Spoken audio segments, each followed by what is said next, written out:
So I just made myself a height adjustable and mobile table that I really like. So it's a second-hand Trotten table from Ikea.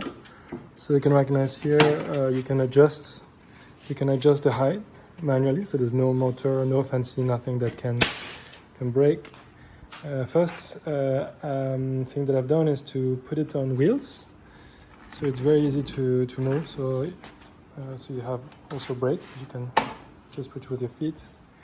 And the second iteration is the cable organizer right here. So it's very spacious and you can access it from both sides. And it's intentionally flush with the table. So if I want to screw some stuff, I don't need to damage the table.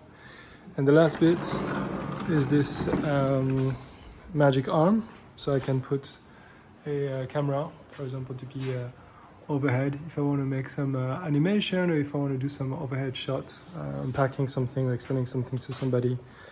And so this has got this very strong magic arm that you can easily adjust.